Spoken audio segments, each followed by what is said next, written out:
যতদিন পর্যন্ত এই দেশে কোরআনের রাজ কায়েম না হবে ততদিন পর্যন্ত এই ভূখণ্ডে শান্তি ফিরে আসবে না। সুতরাং মুসল্লিয়ানে কাম, সম্মানিত এলাকাবাসী, সবাই কোরআনের ছায়ার তলে চলে আসেন। কোরআনকে আর বাংলার ঘরে ঘরে আগুন জ্বালার দরকার নাই। আমরা তো কোথায় কোথায় একটা স্লোগান দেই, আল কোরআনের আলো ঘরে ঘরে জ্বালো। না, বহুত ঘরে ঘরে জ্বালছেন।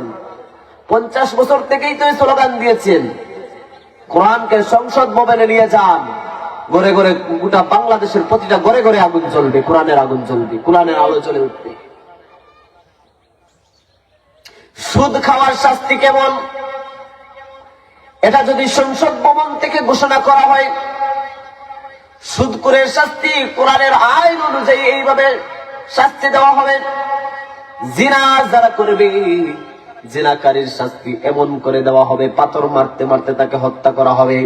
এই আইনগুলা কোরআন দিয়ে যদি সংসদ ভবন থেকে ঘোষণা দেওয়া হয়, আগামী কাল থেকে কোরআনের আইন অনুযায়ী বাংলাদেশ চলবে।